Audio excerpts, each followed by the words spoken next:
कक्षा 11वीं विषय रसायन शास्त्र अध्याय 9 हाइड्रोकार्बन।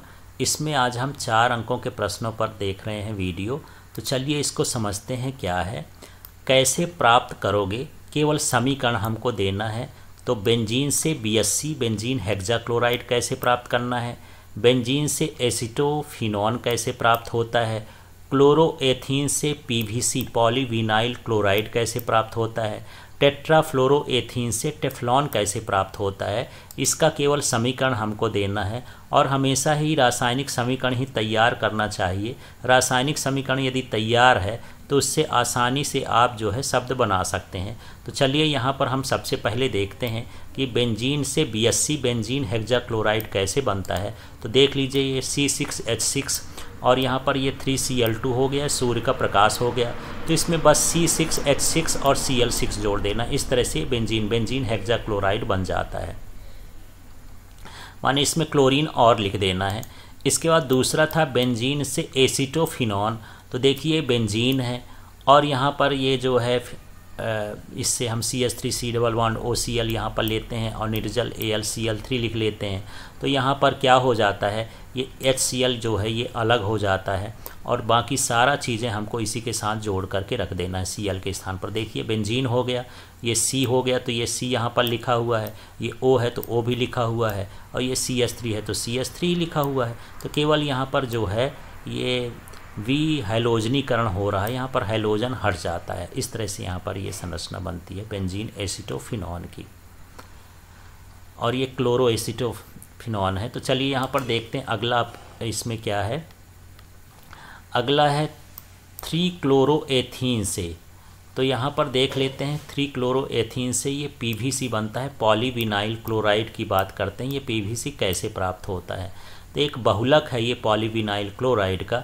तो हमारे पास ये जो है विनाइल क्लोराइड इसको बोलते हैं। तो CH3CHCl है, इसमें N अणु है, माने बहुत सारे अणु हैं। तो हम यदि इसको ऑक्सीजन और उच्च ताप और दाब पर हम इसका रिएक्शन कराएं तो इस तरह से देख लीजिए पूरा वही लिखा है, CH2 लिखा है, CH लिखा है, Cl लिखा है। ये देख लीजिए इसी को लिख दिए हैं, बस इसका बॉन्ड अलग करके यहाँ पर N लिख दिए हैं। तो ये बहुलिकीकरण की एक क्रिया हो गई। तो ये जो पदार्थ बना ये क्या बना, PVC बना, पॉलीविनाइल क्लोराइड बन गया। इसके बाद अगला है टेट्राफ्लोरोएथीन से टेफ्लॉन। तो यहाँ पर ये टेट्राफ्लोरोएथीन ये होता है CF2CF2। अब यहाँ पर हम इसका बहुलीकरण कर देते हैं ऑक्सीजन और उच्च ताप और दाब की उपस्थिति में। तो यहाँ पर देखिए डबल बॉन्ड हट जाएगा, यहाँ पर सिंगल हो गया। इनके बॉन्ड को एक स्वतंत्र करके N अणु ऐसे जोड़ दिए, यहाँ भी एक स्वतंत्र अणु होगा, यहाँ भी बॉन्ड बना देना। इस तरह से ये जुड़ता हुआ चला जाएगा। तो ये क्या बन जाएगा, टेफ्लॉन बन जाएगा। इस तरह से ये सारी अभिक्रियाओं द्वारा हम इन्हें प्राप्त कर सकते हैं। अगला प्रश्न इम्पॉर्टेंट है, देखिए हकल का नियम क्या है, इसके प्रकार लिखिए। तो इस नियम के अनुसार वे सभी समतलीय चक्रीय यौगिक एरोमेटिक गुण प्रदर्शित करते हैं जिनके चक्र में 4n+2 पाई इलेक्ट्रॉन होते हैं। मतलब उनमें इलेक्ट्रॉनों की संख्या यदि इस सूत्र के अनुसार है 4n+2 पाई इलेक्ट्रॉन हो, तो यहाँ n पूर्णांक है जिसका मान 0, 1, 2 होता है। अतः जिन चक्रीय यौगिकों में इतने इलेक्ट्रॉन होंगे तो वो एरोमेटिक होगा। जैसे ये 6 कैसे आया, तो यहाँ पर देख लीजिए यदि यहाँ n का मान 1 रख दिया जाए तो 4 में 1 का गुणा करेंगे तो 4 1 कम 4 और 2 जोड़ दिए तो कितना हो गया, 6। तो यहाँ पर ये 6 इलेक्ट्रॉन होंगे तो ये एरोमेटिक गुण प्रदर्शित करेगा। इसके बाद यदि हम इसी सूत्र में जो हमारे पास ये सूत्र है, इस सूत्र में यदि n की जगह 2 रख दें तो यहाँ n का हो जाएगा 2 चौको 8 और 8 में 2 जोड़ेंगे तो कितना हो जाएगा, 10। माने n बराबर 2 पर कितने हो जाएंगे, 10 पाई इलेक्ट्रॉन हो जाएंगे। यदि 10 पाई इलेक्ट्रॉन होंगे तो वो भी कैसा गुण प्रदर्शित करेगा, एरोमेटिक गुण प्रदर्शित करेगा। इसी तरह से यदि n की जगह हम 3 रख दें तो यहाँ पर ये 4×3 12 तो 14 पाई इलेक्ट्रॉन होंगे तो वो भी उनमें क्या होंगे, एरोमेटिक गुण को प्रदर्शित करते हैं। तो सीधा सीधा है कि जो चक्रीय यौगिक में यदि 4n+2 पाई इलेक्ट्रॉन होते हैं तो वो सभी चक्रीय यौगिक एरोमेटिकता का गुण प्रदर्शित करते हैं। अब इसको 2 समूहों में बांटा गया, इसके 2 प्रकार होते हैं। एक होता है बेंजीनोइड्स, तो वे यौगिक जो एक या अधिक बेंजीन वाले युक्त होते हैं बेंजीनॉइड्स कहलाते हैं। जैसे यहाँ बेंजीन है, फिर इसमें एक बेंजीन रिंग और जुड़ गई तो ये नेप्थलीन हो गया, फिर एक बेंजीन रिंग और जुड़ गई तो एंथ्रासिन हो गया, तो ये सभी बेंजीनॉइड्स कहलाते हैं। फिर ये होता है नॉन बेंजीनॉइड्स, ऐसे यौगिक जिनमें बेंजीन रिंग नहीं होती है। जैसे यहाँ पीरीडीन है और थायोफीन है, तो इसमें बेंजीन रिंग नहीं है, लेकिन ये भी एरोमेटिक का गुण दर्शाते हैं। अगला प्रश्न है फ्रीडल क्राफ्ट अभिक्रिया को समीकरण सहित समझाइए। तो चलिए, फ्रीडल क्राफ्ट अभिक्रिया या इसी को एल्किलीकरण भी बोल देते हैं। तो बेंजीन की अभिक्रिया निर्जल AlCl3 की उपस्थिति में CHCl3 के साथ कराने पर टॉल्यून प्राप्त होता है। इस अभिक्रिया के दौरान बेंजीन में से हाइड्रोजन का प्रतिस्थापन एल्किल समूह द्वारा होता है, इसे एल्किलीकरण भी कहते हैं। तो चलिए, यहाँ पर ये बेंजीन हो गया, इसकी अभिक्रिया किससे हो रही है? CHCl3 हो रही है। किसकी उपस्थिति में हो रहा है? निर्जल AlCl3 की उपस्थिति में हो रहा है। तो क्या होता है कि यहाँ पर जो बंध होता है वैसे ये बंध होता है CH, तो यहाँ पर H का विस्थापन हो गया, माने यहाँ पर प्रतिस्थापन समूह हो गया, तो यहाँ पर जो है H हट जाता है, ये क्लोरीन के साथ जुड़ जाता है, यहाँ पर CH3 जुड़ जाता है, तो इसको हम बोलते हैं टॉल्यून।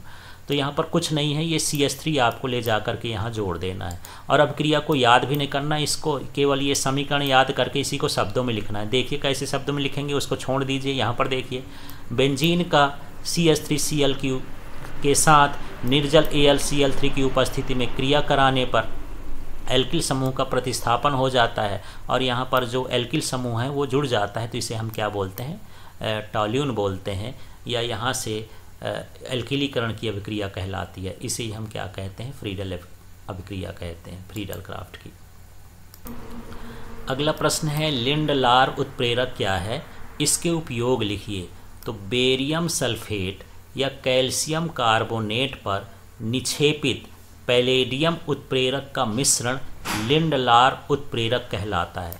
तो यहाँ पर समझना है, बेरियम सल्फेट है या कैल्शियम कार्बोनेट पर हम क्या करते हैं? पैलेडियम का निक्षेपण कर देते हैं, उसमें ये पाउडर डाल देते हैं, तो इसके मिश्रण को हम क्या बोलते हैं? लिंडलार उत्प्रेरक बोलते हैं। तो यहाँ क्या होता है? यहाँ सल्फर या क्यूनोलिन उत्प्रेरक विष का कार्य करता है और यह केवल एल्कीन अवस्था तक ही एल्काइन का अपचयन करता है, माने उसके आगे बढ़ने नहीं देता। अपचयन का मतलब हाइड्रोजन परमाणु का जुड़ना है। तो इसका उपयोग क्या करते हैं? एल्काइन का अपचयन हाइड्रोजन परमाणु द्वारा लिंडलार उत्प्रेरक की उपस्थिति में कराने पर एल्कीन प्राप्त होता है। यह उत्प्रेरक आगे एल्कीन को एल्केन में अपचयित नहीं होने देता है। तो चलिए यहाँ पर देख लेते हैं, यहाँ पर ये जो है यहाँ पर ब्यूटाइन है और इस ब्यूटाइन का हम यहाँ पर यदि हाइड्रोजन से अभिक्रिया कराते हैं, ये CH2 है लिंडलार की उपस्थिति में, इसके उत्प्रेरक की उपस्थिति में, तो यहाँ पर जो है हाइड्रोजन इसके साथ भी जुड़ जाएगा और इसके साथ भी जुड़ गया। देख लीजिए, यहाँ पर केवल CC था, तो यहाँ क्या हो जाएगा? CH, यहाँ भी हो गया CH। तो हाइड्रोजन का जुड़ना माने अपचयन कहला गया और इसमें एक बंध क्या हो गया? कम हो गया, तो ये एल्काइन से क्या बन गया? एल्कीन बन गया। अब इस क्रिया को ये लिंडलार उत्प्रेरक रोक देगा, इसके आगे हाइड्रोजन को नहीं जुड़ने देता है, तो ये एक विष का कार्य करता है। इस तरह से यह अभिक्रिया माने आगे नहीं बढ़ पाती है। अगला प्रश्न है कारण दीजिए। शाखा युक्त यौगिकों के क्वथनांक सीधी श्रृंखला युक्त यौगिकों की अपेक्षा कम होते हैं, क्यों? तो यहाँ पर हम देख लेते हैं, कई बार ऐसे होता है कि जैसे मान लीजिए शाखा युक्त का मतलब ये CH3 लिखा है, फिर ये CH लिखा है, फिर यहाँ पर हम अलग से ये CH3 यहाँ पर जोड़ देते हैं और इसके बाद फिर यहाँ पर अलग से हम CH3 लिखते हैं, तो ये कैसा कहला गया? शाखा युक्त कहला गया। यदि हम इसको आगे बढ़ाएंगे तो थोड़ा सा ये आगे की ओर सीधी श्रृंखला हो जाएगी, तब वो हम सीधी श्रृंखला वाला बोलेंगे, अन्यथा इसको हम इस तरह से शाखित बोलते हैं। तो आपको समझ में आ गया हो शाखित संरचना क्या होती है। जब सीधी श्रृंखला के अलावा कोई क्रियात्मक समूह जुड़ जाए या अन्य समूह जुड़ जाता है तो हम उसे क्या कहते हैं? शाखित समूह कहते हैं, यदि ये बीच में भी जुड़ता है तो यहाँ पर आप देख लेते हैं कि ये जो होते हैं कम स्थायी होते हैं, इनका जो क्वथनांक होता है कम होता है। इसकी वजह क्या है? तो देखिए, रेखीय श्रृंखला वाले कार्बनिक यौगिकों का पृष्ठीय क्षेत्रफल अधिक होता है, इनमें अंतराणुक आकर्षण बल अधिक होता है, जबकि कार्बन परमाणु की श्रृंखला में शाखा युक्त हो जाने पर अणु में स्थित विभिन्न परमाणु पास पास आ जाते हैं, अंतरा अणु का आकर्षण बल कम हो जाता है, इसलिए श्रृंखला वाले यौगिकों का क्वथनांक शाखा युक्त यौगिकों से क्या होता है, कम होता है। तो चलिए इस लाइन को फिर से देख लेते हैं। तो यही है, श्रृंखला युक्त वाले यौगिकों का क्वथनांक जो है शाखा युक्त वालों से क्या होता है, शाखा कम होता है। चलिए इसका दूसरा भाग देखते हैं। तो यहाँ इसलिए करके आपको जो इसमें दिया है क्वेश्चन में, इसी को यहाँ उतार देना है कि शाखा युक्त यौगिकों के क्वथनांक सीधी श्रृंखला युक्त यौगिकों की अपेक्षा कम होते हैं। अब इसके बाद यहाँ पर दूसरा देख लेते हैं, विषम संख्या कार्बन परमाणु वाले यौगिकों के गलनांक सम संख्या वाले कार्बन यौगिक से कम होते हैं, क्यों?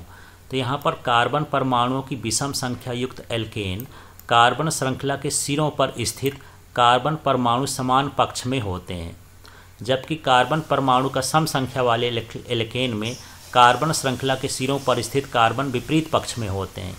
सम संख्या वाले यौगिकों के विषम संख्या वाले कार्बन यौगिकों की तुलना में पैकिंग अधिक सघन होती है, इसलिए सम कार्बन वाले यौगिकों के क्वथनांक अधिक होते हैं।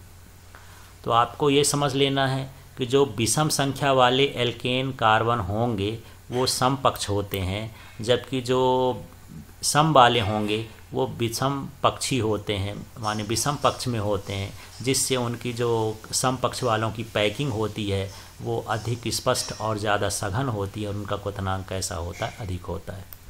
चलिए अगला इम्पॉर्टेंट प्रश्न है, इसको देखते हैं। निम्नलिखित अभिक्रियाओं के केवल समीकरण दीजिए। तो कैल्शियम कार्बाइड की जल से अभिक्रिया कराना है, एथिलीन पर ब्रोमीन जल से अभिक्रिया कराना है, एथिलीन को क्षारी केमनोफोर के साथ गर्म करने पर क्या होता है, बेंजीन को सांद्र HNO3 से तथा सांद्र H2SO4 के गर्म करने से क्या होता है, बेंजीन को मेथिल क्लोराइड के साथ निर्जल AlCl3 की उपस्थिति में गर्म करने पर क्या होता है। तो चलिए एक बार और इनको देख लेते हैं क्या क्या है। कैल्शियम कार्बाइड की जल से, एथिलीन की ब्रोमीन जल से, एथिलीन को क्षारी केमनोफोर से माने बेयर अभिकर्मक, बेंजीन को सांद्र HNO3 और H2SO4 के साथ, और बेंजीन की मेथिल क्लोराइड के साथ निर्जल AlCl3 की उपस्थिति में गर्म करने पर। तो चलिए इनको समझते हैं और देखते हैं कैसे कैसे इसको करना है। तो इसमें है कैल्शियम कार्बाइड की जल से क्रिया कराने पर। तो ये कैल्शियम कार्बाइड हो गया।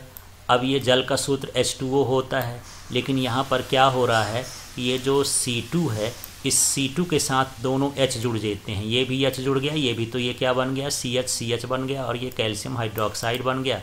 तो इस तरह से यहाँ पर जो प्राप्त होता है ये हमको एसिटिलीन प्राप्त होता है। यहाँ ट्रिपल बॉन्ड आपको लगाना है। तो इस तरह से अभिक्रिया होती है। इसके बाद अगला है एथिलीन पर ब्रोमीन जल की अभिक्रिया। तो यहाँ पर ये एथिलीन हो गया CH2 और यहाँ पर हम ब्रोमीन से अभिक्रिया कराते हैं तो ये जो है डाई ब्रोमो एथिलीन प्राप्त हो जाता है। तो यहाँ पर ये ब्रोमीन है, ये ब्रोमीन है। तो यहाँ पर एक हाइड्रोजन का विस्थापन हो गया और यहाँ Br जुड़ गया, यहाँ पर हाइड्रोजन का विस्थापन हो गया, ये भी Br जुड़ जाएगा। तो इस तरह से इसको करना है और ये सिंगल बॉन्ड हो जाएगा, डबल बॉन्ड की जगह क्या हो जाएगा, सिंगल बॉन्ड हो जाएगा। इसके बाद हम इसका तीसरा वाला देख लेते हैं। तीसरा है एथिलीन को क्षारी केमनोफोर के साथ गर्म करने पर। तो ये हमारे पास एथिलीन है CH2 डबल बॉन्ड CH2 और इसको हम ये H2O के साथ करते हैं, ये केमनोफोर हो गया। अब ये इतने डिग्री पर ये अभिक्रिया होती है तो इसमें कुछ नहीं है, देख लीजिए ये CH2 को CH2 ये लिख दिए हैं, यहाँ CH2 लिख दिए हैं और यहाँ पर OH और OH जोड़ दिए हैं। इस तरह से यहाँ पर हमको अभिक्रिया कराना है। इसके बाद चौथा है बेंजीन को सांद्र HNO3, यहाँ पर HNO3 है तथा सांद्र H2SO4, ये H2SO4 के साथ हम गर्म करते हैं तो क्या बन जाता है, सांद्र HNO3 और ये H2SO4, तो इसका नाइट्रीकरण हो जाता है। यहाँ पर केवल NO2 जुड़ जाएगा। ये देखिए बेंजीन है, इनके साथ अभिक्रिया कराएंगे तो NO2 जुड़ जाएगा। इसके बाद पांचवा है बेंजीन की जो है ये मेथिल क्लोराइड या CH3Cl से, यहाँ पर CH3L और ये AlCl3 की उपस्थिति में क्या कराते हैं, क्रिया कराते हैं। तो यहाँ पर क्या हो जाएगा, CH3 जुड़ जाएगा, HCl अलग हो जाएगा। तो इस तरह से टॉल्यून प्राप्त होता है। ये फ्रीडल क्रॉफ्ट अभिक्रिया है।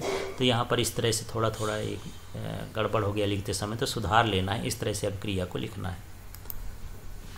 अगला प्रश्न है विहाइड्रोहैलोजनीकरण तथा विहैलोजनीकरण अभिक्रिया को उदाहरण सहित समझाइए। तो ये है विहाइड्रोहैलोजनीकरण। तो इसमें हाइड्रो भी है और साथ में हैलोजन भी है। तो आपको समझना है कि किसी अभिक्रिया में हाइड्रोजन भी हटेगा और हैलोजन भी हटेगा, माने प्रतिस्थापित होगा, विलोपित होगा, तो इसको हम बोलेंगे विहाइड्रोहैलोजनीकरण। तो यहाँ पर देखिए परिभाषा, किसी कार्बनिक यौगिक में हाइड्रोजन और हैलाइड के अणुओं का विलोपन क्या कहलाता है? विहाइड्रोहैलोजनीकरण। माने इसमें हाइड्रोजन का भी विलोपन होगा और हैलाइड के अणु का भी विलोपन होगा, इसलिए हम इसका नाम रखते हैं विहाइड्रोहैलोजनीकरण। तो इस अभिक्रिया के दौरान बीटा स्थित से हाइड्रोजन का विलोपन होता है, इसलिए इसे बीटा विलोपन अभिक्रिया भी कहते हैं। उदाहरण के लिए देखिए यहाँ पर ये प्रोपिल क्लोराइड है, तो इस प्रोपिल क्लोराइड में हाइड्रोजन भी हटेगा और साथ में ये भी हटेगा। तो यहाँ पर देख लीजिए क्या हो रहा है, CH3 को CH3 लिख दिए। अब यहाँ देख लीजिए CH2 है, तो यहाँ से H हट गया है और यहाँ से ये CH2 है, तो यहाँ से क्या हट गया है? Cl हट गया है। तो इस तरह से यहाँ पर हाइड्रोजन का भी विलोपन हो गया और यहाँ से Cl का भी विलोपन हो गया। इसमें Cl नहीं है ये वाले सूत्र में। तो इस तरह से हाइड्रोजन और हैलोजन जब दोनों का विलोपन हो जाता है तो इसे हम क्या कहते हैं? विहाइड्रोहैलोजनीकरण कहते हैं। अब यहाँ पर विहैलोजनीकरण, तो बी का मतलब तो विस्थापन होना है या विलोपित होना है, हटना है, और इसमें किसका हटना है? हैलोजन भर का। तो जब हम यहाँ पर ये बिस डाइहाइलाइड जिंक चूर्ण के साथ मेथिल अल्कोहल की उपस्थिति में गर्म करने पर एल्कीन प्राप्त होता है, तो इस अभिक्रिया के दौरान केवल हैलोजन का विलोपन होता है, तो इसे विहैलोजनीकरण अभिक्रिया कहते हैं। तो यहाँ पर देख लेते हैं, यहाँ पर ये Br है और यहाँ पर Br है, ये जिंक का चूर्ण है और ये मेथिल अल्कोहल, इसकी उपस्थिति में यदि हम क्रिया कराते हैं तो यहाँ पर केवल हैलोजन हट गया है और यहाँ पर ये जो है ये क्या बन गया? डबल बॉन्ड बन गया। तो यहाँ पर क्या बना? एल्कीन प्राप्त हो गया। तो इस तरह से यहाँ पर क्या कहलाया? विहैलोजनीकरण। तो विहैलोजनीकरण में केवल हैलोजन के अणु का विस्थापन होता है, वहाँ से हटता है, विलोपन होता है, और जबकि विहाइड्रोजनीकरण में हाइड्रोजन का भी विलोपन हो जाता है और हैलोजन का भी विलोपन हो जाता है। तो इस तरह से ये 4 अंक के प्रश्न इस चैप्टर से समाप्त होते हैं। लास्ट के 4 अंक के प्रश्न थोड़ा सा आपको अच्छे से याद करना पड़ेगा। बाकी आपको फिजिक्स का, केमिस्ट्री का, बायो का, इंग्लिश का वीडियो देखना है तो आप चैनल को सब्सक्राइब करके देख सकते हैं। Thank you.